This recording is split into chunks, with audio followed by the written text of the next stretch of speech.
mendefinisikan datum geodetik dari bumi untuk menjadi suatu ellipsoid referensi. Kenapa kita memakai ellipsoid referensi? Karena ellipsoid referensi inilah yang bisa dipakai model matematisnya untuk menggambarkan bola bumi kita. Dan model-model matematis itu akan mudah dilakukan transformasi untuk membuat suatu bidang, baik itu bidang datar maupun bidang sesuai dengan nilai dari X, Y, atau Z-nya gitu, atau lintang bujurnya itu lebih mudah karena itu merupakan suatu parameter ya, yang bisa parameter matematis yang bisa dilakukan transformasi. Nah, sehingga karena kita awalnya harus mendefinisikan suatu datum, maka minggu lalu saya jelaskan apa itu datum, kemudian apa itu jenis-jenis datum, bagaimana cara memperhatikan datum dan menetapkan datum, itu minggu lalu saya sudah jelaskan. Dan datum geodetik itu apa, itu minggu lalu juga sudah saya jelaskan. Nah, yang terpenting sebenarnya adalah karena bumi itu untuk memudahkan kita bentuk suatu elipsoid seperti yang nampak pada layar ini, bahwa kita harus memahami elipsoid ini. Nah, elipsoid itu ada yang sumbunya panjang, ada yang sumbunya pendek, gitu. Ada yang flattening, F-nya. Jadi F-nya itu sumbu panjang dikurangi sumbu pendek dibagi sumbu panjangnya, itu F-nya. Nah, yang perlu kita sama-sama pahami bahwa karena bumi kita yang tidak teratur untuk memasukkan ke dalam suatu model matematis, kita membuat atau menggambarkan bumi itu dalam bentuk ellipsoid, sehingga ada suatu ellipsoid referensi. Nah, inilah yang harus kita pahami di dalam ellipsoid referensi. Nah, karena di geodesi selalu menunjukkan posisi kita di geodesi, sebenarnya visualisasinya tidak terlepas dari koordinat. Kita di dalam memvisualisasikan suatu bumi itu tidak terlepas dari titik, garis, dan poligon. Kalau titik itu pasti mempunyai koordinat. Kalau garis itu selalu diawali dengan koordinat dan diakhiri dengan koordinat. Kalau poligon itu diawali oleh koordinat, kemudian dia mengarah ke bentukan poligon, kemudian diakhiri pada koordinat yang sama. Nah, karena kita geodesi selalu bicara tentang posisi, selalu bicara tentang koordinat, maka kita harus bisa membayangkan sebagai seorang geodesi. Nah, membayangkannya adalah bumi kita bentuknya elip. Di dalam elip itu kita tahu ada ekuator ya, sebagai garis khatulistiwa, ada meridian, di mana meridian di seluruh dunia itu yang dipakai sebagai titik awalnya itu adalah meridian Greenwich ya. Greenwich ini adalah gambaran meridian Greenwich. Nah, kemudian ada sumbu X dan sumbu Y-nya, dan ada Z-nya. Ini mungkin Anda matematis di dalam SMA, SMK sudah diajari itu sumbu X, sumbu Y, dan sumbu Z-nya. Nah, yang sama kita ketahui bahwa bentuknya kita itu sebagai ellipsoid itu referensi itu elip, tetapi posisi buminya bisa juga di atas gunung, bisa juga di bawah gunung, bisa juga di dekat laut, bisa juga di pantai, bisa juga di bawah dasar laut. Posisi kita di dalam permukaan bumi seperti itu. Nah, bagaimana kita sekarang menggambarkan dari posisi, misalkan permukaan bumi ini, posisinya di sini, kita bagaimana menggambarkannya. Nah, ini ya kita harus paham bahwa bentuk kita elip tergantung elip yang digunakan. Minggu lalu sudah saya jelaskan ada bermacam-macam elipsoid referensi, gitu kan? Yaitu ini yang minggu lalu ada bermacam-macam elipsoid referensi yang ada di dunia. Nah, kebetulan kita memakai WGS 84 dengan nilai semi mayor axis-nya atau suhu panjang pendeknya itu ini, kemudian flatteningnya adalah ini nilainya. Nah, kalau kita menggunakan yang lain, misalkan bezel, itu nilainya ini dan flatteningnya adalah ini. Nah, inilah yang merupakan suatu bentuk dari elip.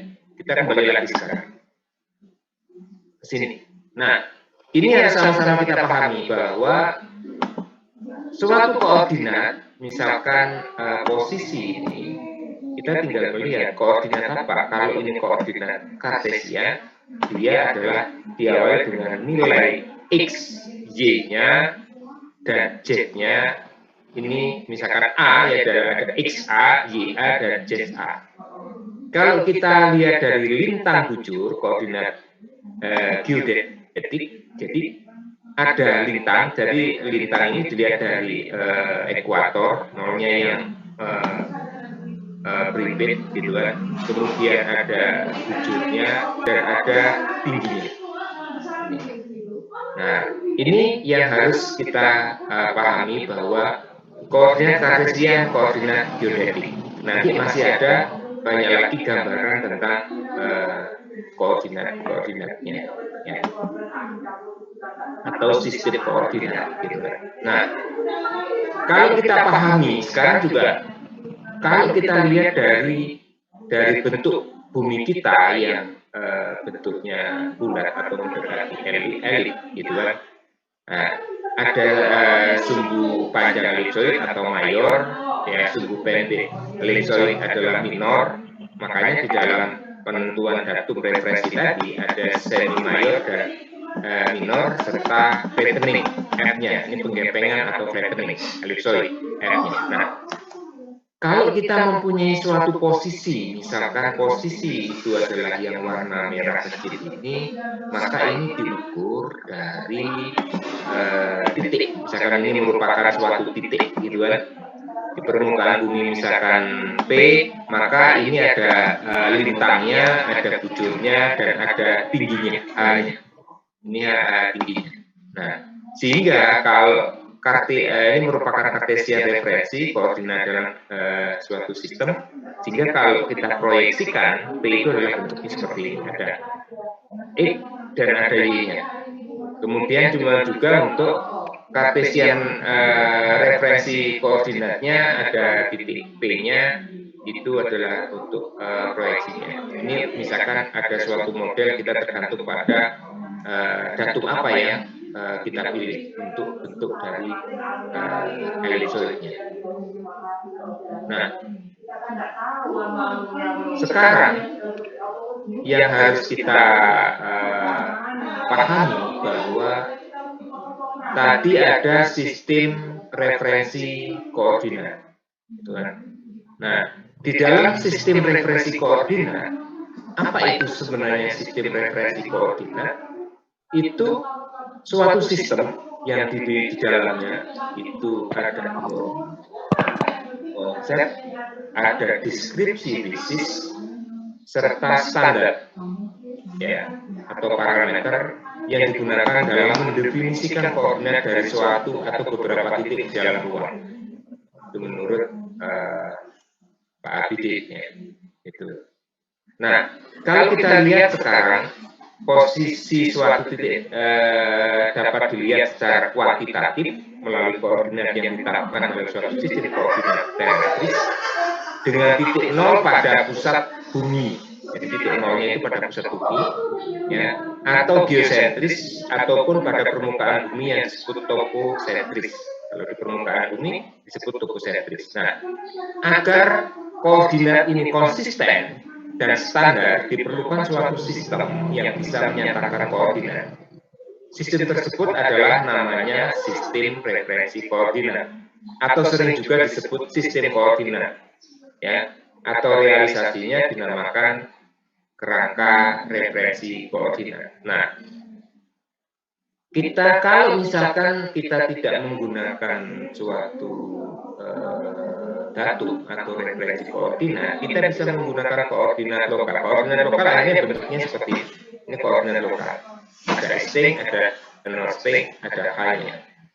Ya, kalau kita menggunakan koordinat referensi, ya, koordinat referensi itu akan mempunyai nilai lintang, bujur, sama titiknya.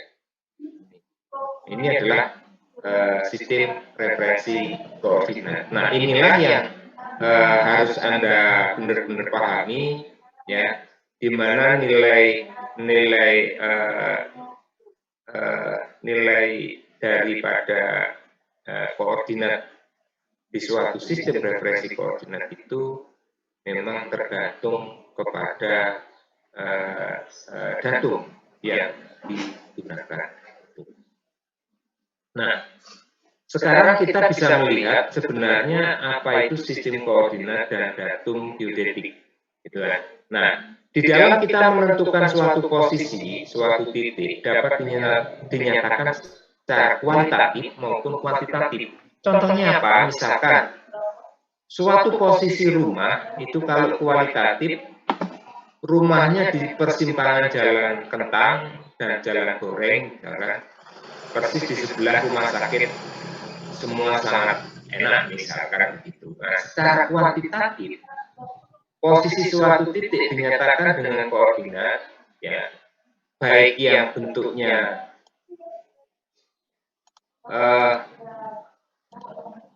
satu dimensi, ada yang 2 dimensi, ada yang 3 dimensi, ataupun 4 dimensi. Nah, kalau 1 dimensi itu tinggi. Nah, kalau 2 dimensi itu lintang bujur. Kalau 3 dimensi ada lintang bujur tinggi, dan kalau 4 dimensi ada lintang bujur tinggi dan waktu. Nah, ini adalah secara kuantitatif posisi bisa dinyatakan apakah posisi 1 dimensi, 2 dimensi, 3 dimensi, atau 4 dimensi. Tuh. Nah, sehingga di dalam sistem koordinat itu bahwa koordinat itu tidak hanya memberikan deskripsi kuantitatif tentang posisi yang ada di permukaan bumi, tetapi juga pergerakan suatu titik. Nah, untuk menjamin adanya konsistensi dan standarisasi, perlu ada suatu sistem dalam menyatakan koordinat yang dinyatakan dengan sistem koordinat tadi. Nah, sehingga sistem koordinat itu tujuannya apa? Memudahkan mendeskripsikan atau mendeskripsian perhitungannya dan analisanya, baik yang sifatnya geometrik maupun dinamik. Apa itu yang bersifat geometrik maupun dinamik? Tentu saja ada jarak, ada arah, ada sudut, ada tinggi, ada beda tinggi, ada luas, trajektori, dan sebagainya. Itu kenapa kita harus memahami suatu sistem koordinat. Nah, di dalam suatu sistem koordinat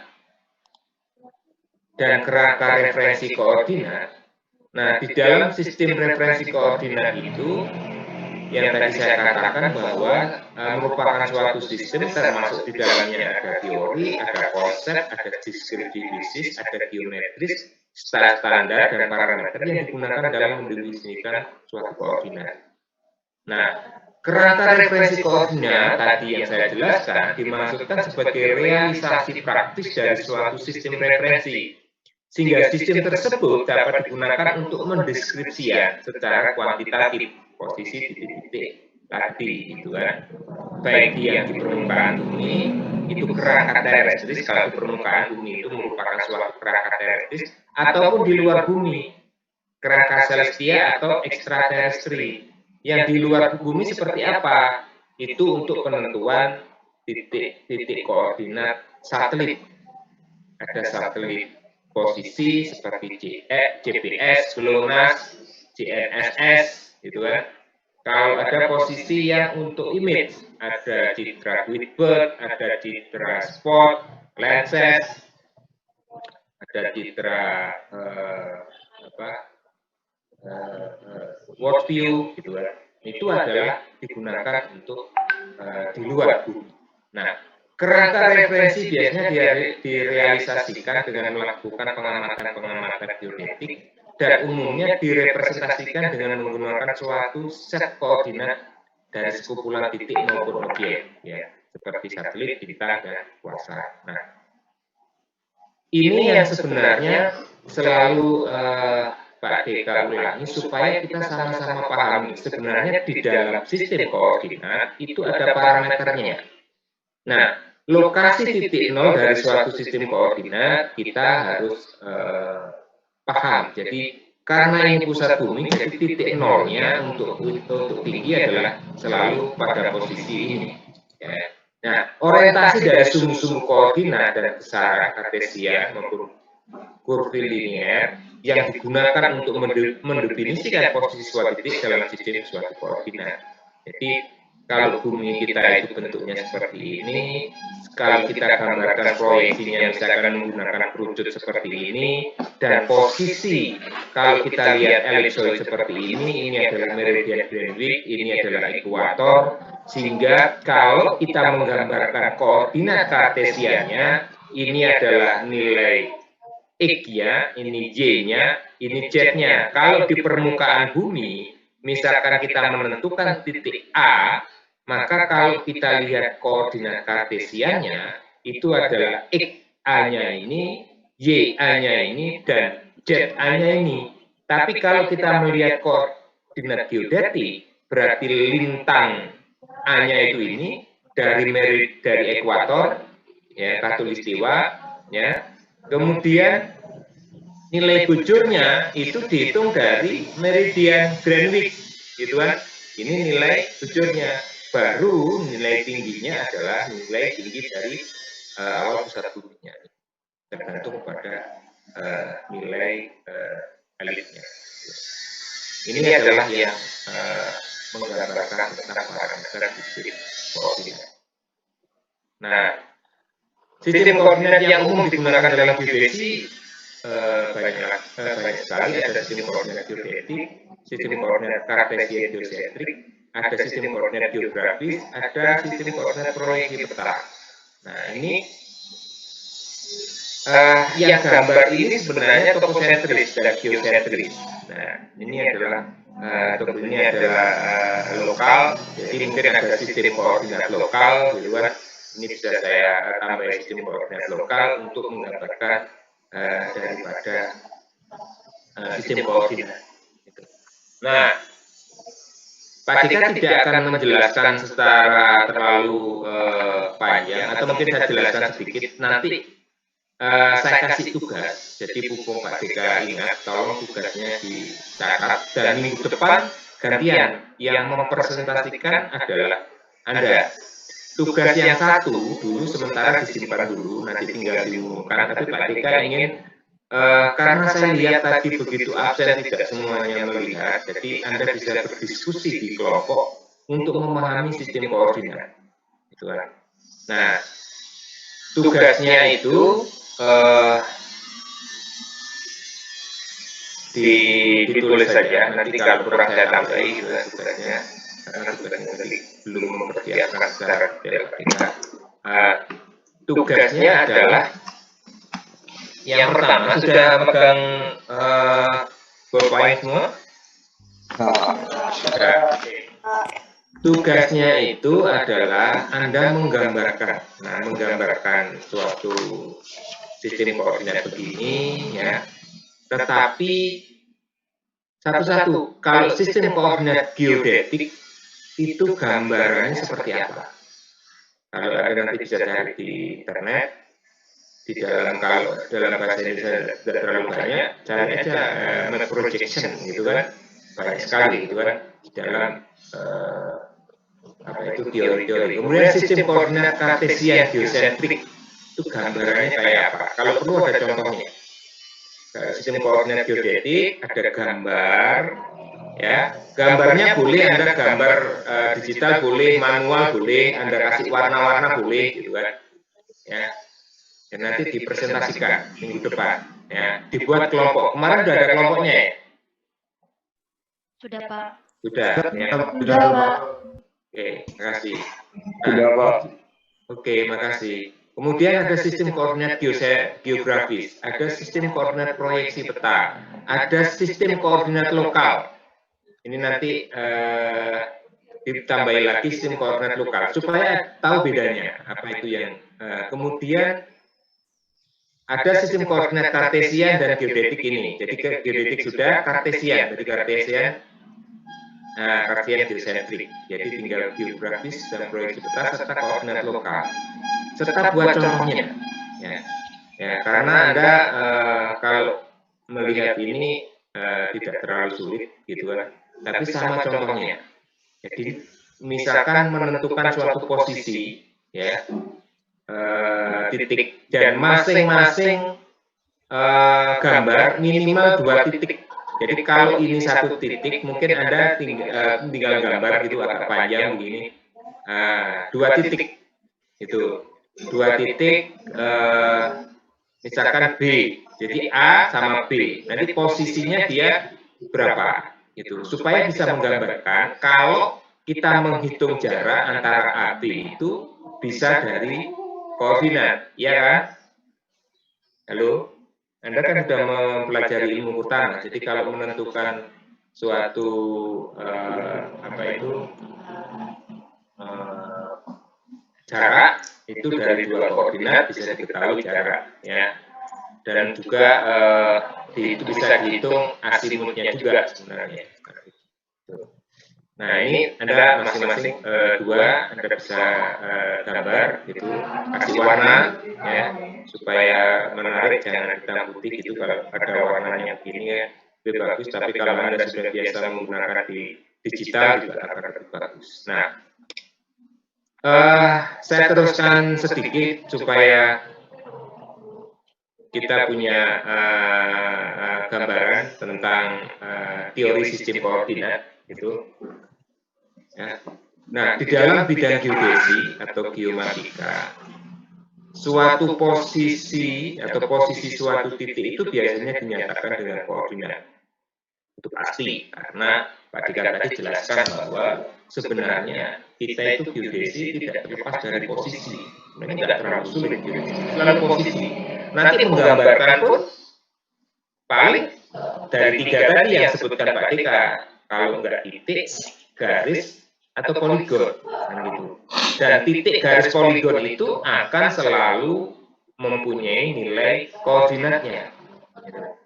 Cuma kita tinggal melihat presisinya berapa. Bahwa apa yang kita gambarkan di suatu peta atau di suatu mapping itu harus sama dengan gambar sebenarnya di lapangan. Gitu. Nah, sehingga dinyatakan dengan koordinat, baik koordinatnya 2 dimensi maupun 3 dimensi, yang mengacu pada suatu sistem koordinat tertentu. Sistem koordinat sendiri memspesifikasikan 3 parameter, yaitu lokasi titik asal, originnya, titik 0, orientasinya, ya sumbu-sumbu koordinat, dan besaran yang digunakan. Secara umum, sistem koordinat dapat dikategorikan dalam 3 kelompok besar, yaitu terestrial, celestial, dan orbital. Nah, ditambahi lagi, Anda cari sekarang kalau gambaran sistem koordinat celestial sama orbital itu seperti apa? Ya, itu. Nanti tadi ditambahi sudah berapa tadi? 1, 2, 3, 4, 5, 6, 7 ya. Oke. Nah, untuk yang tugas pertama sementara disimpan dulu, tapi tetap nanti dikumpulkan. Nanti yang Anda presentasikan bentuk gambar-gambar macam-macam sistem koordinat ini. Anda bisa diskusikan tetap mendiskusikannya antar kelompok itu Anda rekam ya, nanti biar Pak Deka tahu kira-kira gambarannya seperti apa. Nah, ada beberapa hal yang perlu Pak Deka sampaikan, bahwa pada dasarnya ada 3 sistem koordinat yang digunakan dalam bidang geodesi satelit, ya, supaya kita paham bahwa koordinat tadi ada koordinat yang ada di permukaan bumi, ada yang di luar bumi. Jadi supaya Anda juga punya gambaran bahwa untuk referensi koordinat atau sistem referensi koordinat digunakan dalam bidang geodesi satelit, yaitu adalah GIS gitu kan, atau Conventional Inertial System. Ada yang CTS, Conventional Terrestrial System. Dan sistem ellipsoid ini ya, baik itu sistem CIS ya, saya katakan CIS saja, yang terkait dengan light digunakan untuk mendefinisikan posisi dan pergerakan satelit. Sedangkan sistem CTS yang terikat bumi untuk mendefinisikan posisi dan pergerakan titik di permukaan bumi. Nah, ini kita sama-sama tahu kalau sistem CIS-nya itu untuk sebagai koordinat dari dari yang di luar bumi, kalau CTS yang ada di bumi. Karena apa? Karena sebenarnya semua titik yang ada di permukaan bumi itu menggambarkan, misalkan Anda pakai GPS nih, pakai GPS dengan handheld, itu sebenarnya menggambarkan dari koordinat yang dikirim oleh satelit-satelit gitu. Jadi kalau kita mengetahui suatu koordinat, yang penting ada jarak ya, kemudian ada arahnya, kita tahu kan, ada koordinat awal, ada jarak, ada arah, kita kan bisa menentukan koordinat di suatu titik, seperti Anda mempelajari dalam ilmu pertama itu. Demikian juga ada koordinat di masing-masing satelit di permukaan bumi. Kemudian untuk menentukan titik di permukaan bumi yang Anda menggunakan GPS, itu karena satelitnya ada jarak dengan GPS-nya, ada koordinatnya, maka akan diketahui jarak atau koordinat pada suatu titik. Intinya sebenarnya mudah seperti itu aja, sederhana seperti itu gitulah. Nah, pada pengamatan satelit, bintang, dan benda-benda angkasa lainnya dilakukan di bumi, di mana menggunakan sistem koordinat GTS.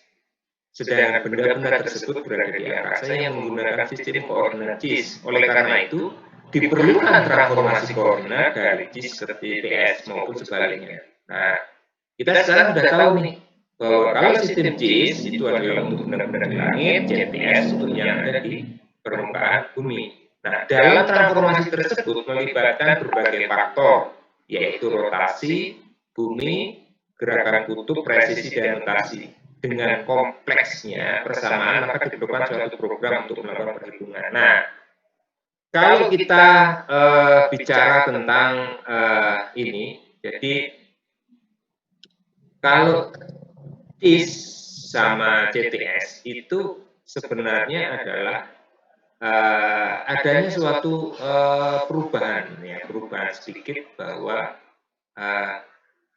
sehingga kalau misalkan posisinya ini ada perubahan, misalkan yang bayang-bayang ini ada perubahan, bagaimana bayang-bayang ini masuk di dalam garis yang tidak putus-putus. Nah, ini perlu dilakukan rotasi, presisi, dan pergerakan X, Y, dan Z-nya supaya benar-benar ini terhubung. Intinya seperti itu. Nanti akan saya jelaskan lebih jauh lagi, tapi yang terpenting Anda mengerjakan tugas itu dengan baik. Minggu depan Anda presentasikan, kalau minggu depan tidak selesai, ya kita lanjutkan minggu depannya lagi. Masing-masing kelompok itu harus berbeda dari kelompok yang lain untuk posisinya.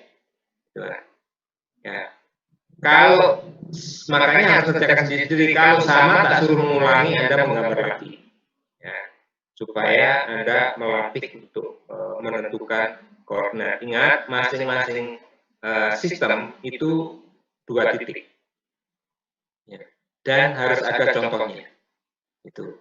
Jadi Anda harus cari di, di internet, ya. Kalau perlu nanti kalau sudah benar, sudah ada, nanti Anda tinggal membuat, Anda tinggal menerangkan. Nanti Pak Dika minta menerangkan satu-satu terangannya itu. Jadi untuk di awal mungkin Anda bisa mempresentasikan masing-masing itu. Nanti yang di akhir tidak cukup waktunya karena 2 kali pertemuan saya tidak selesai, Anda akan membuat videonya. Nanti dikirim ke Pak Dika untuk kelompok-kelompok yang terakhir. Kemarin kelompoknya berapa? Satu kelompok 5 orang ya? 5 orang. Oke. Saya kira mungkin itu kalau ini nanti Anda sudah paham, sudah jelas gitu kan, ya. Dan tambahan satu lagi lah. Tadi baru 7 kan. Anda nanti cari referensi untuk yang JIS sama CTS ini Anda bisa kembangkan. Yang JIS seperti apa, yang CTS seperti apa. Kalau ini dibawa dari satelit ke bumi itu seperti apa? Supaya apa? Supaya Anda punya bayangan bahwa ini adalah koordinat yang digunakan oleh chip satelit gitu. Ini adalah koordinat yang referensi koordinat yang digunakan oleh permukaan bumi.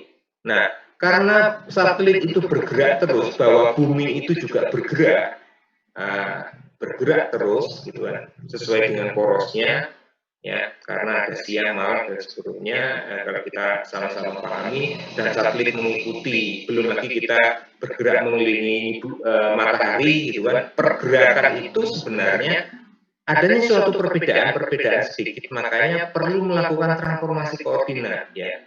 Di dalam melakukan transformasi koordinat supaya Anda punya bayangan bahwa ada rotasi bumi, ada gerakan kutub, ada presisi, ada notasi bahwa besarnya berapa, inilah yang dipakai sebagai parameter untuk mentransformasikan, sehingga garis bayang-bayang tadi ini supaya ini masuk. Kemudian ini juga ada bayang-bayang supaya masuk ke. Nah, inilah supaya Anda cuma punya gambaran gitu. Kenapa? Bahwa kita itu harus melakukan transformasi koordinat dari suatu sistem satu dengan suatu sistem yang lain. Nah, ini tambahnya itu juga, jadi paling tidak ada berapa tadi model, ada 5, 7, 8, 9. Nah, pas nomor yang bagus ya, 9. Oke. Itu dan tidak terlalu sulit, jadi kalau Anda bisa menggambarkan dari digital boleh, kalau tidak yang manual, tetapi penjelasannya Anda kalau bisa ditulis di apa itu secara digital, itu aja. Kalau misalkan gambar kemudian ada foto gitu kan, ada buat yang bagus, silakan apa-apa. Dan ingat kita kalau satu sama yang lain harus membuat sendiri-sendiri. Kalau Pak Dika lihat gambarnya sama, itu di dalam kreativitasnya nanti Pak Dika akan saya suruh membuat lagi, gitu kan. Saya suruh membuat lagi supaya Anda pada saat menggambarkan itu mengerti sebenarnya apa sih yang diinginkan suatu koordinat, kenapa kita harus ada referensi koordinat, kenapa kita harus menggunakan ellipsoid, kenapa kok kita itu menggunakan WGS 84. Nah, itu Anda sudah punya gambaran. Gitu. Oke, saya kira mungkin itu perkuliahan pada pagi hari ini, ya. Saya mohon setelah perkuliahan Anda tidak stop, Anda kerjakan tugas itu. Nanti minggu depan akan saya minta untuk Anda mempresentasikan. Itu harapan saya semakin di awal presentasinya semakin bagus, karena di akhir-akhir itu biasanya selain waktu dan juga yang jelas saya minta hal yang lebih dari yang dipresentasikan yang pertama. Ya, salah satunya tadi kalau yang terakhir saya nanti tambahin dengan Anda harus membuat videonya dan sebagainya gitu. Saya kira itu mungkin ada pertanyaan. Kalau belum, Pak Deka. Ya. Ya, silakan. Saya Akan ingin menanyakan tentang penggepengan, Pak. Yang gepeng itu di area kutub atau di mana, dan apa kekurangan atau gimana ya? Kalau di wilayah ini kan, wilayah ekuator itu kan kita mataharinya 12 jam kurang lebih. Nah, untuk yang di daerah penggepengan ini bagaimana, Pak? Penggepengan bumi maksud saya. Gini, Pak.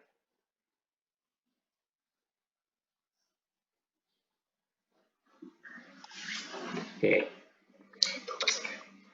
Gini, kita harus menyamakan suatu persepsi ya. Jadi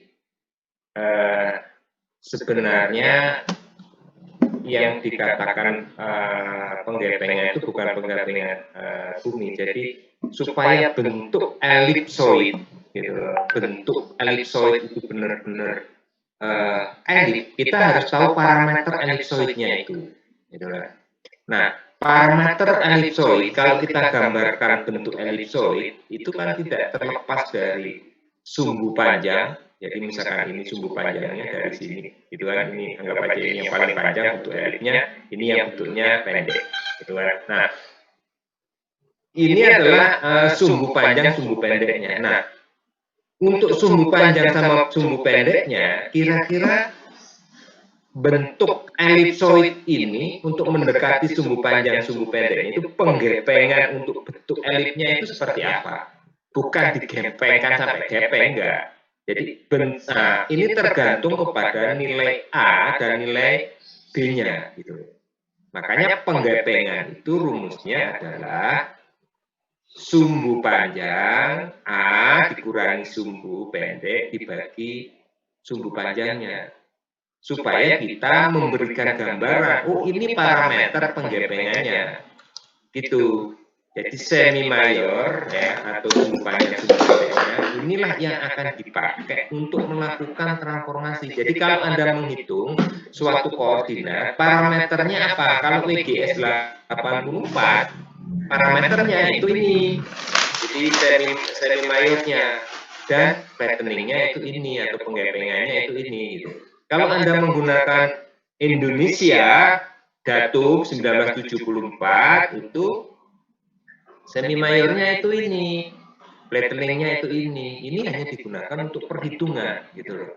Jadi merupakan suatu parameter untuk digunakan perhitungan di dalam kita mengetahui bahwa Indonesia itu yang cocok elipsoidnya menggunakan mana. Karena kita terletak di garis khatulistiwa.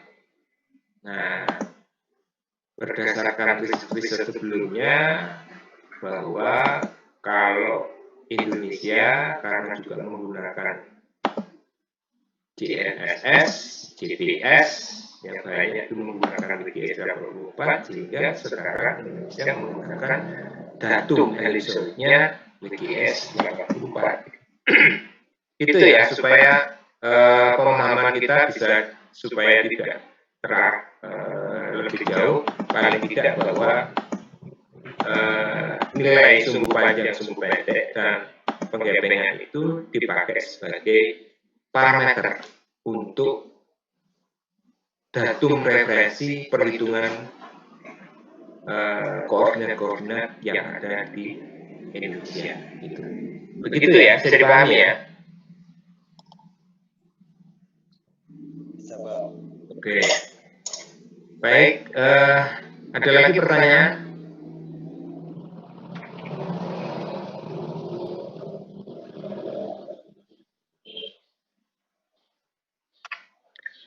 Baik, kalau tidak ada, selamat bekerja. Nanti minggu depan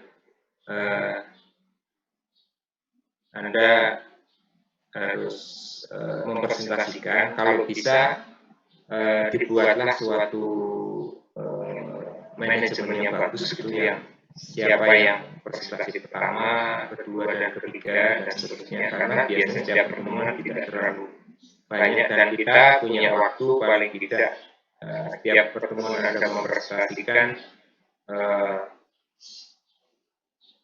2 jam lah paling enggak, ya 2 jam atau 2,5 jam gitu. Nanti Pak Dika tinggal lihat kalau misalkan 2,5 jam, nanti jam 7 sampai jam 8.30 nanti Pak Dika presiden. Setelah itu Pak Dika break dulu, Pak Dika berangkat ke kampus, nanti kita bisa awali lagi atau kita cari waktu yang lain nanti bisa. Saya kira mungkin itu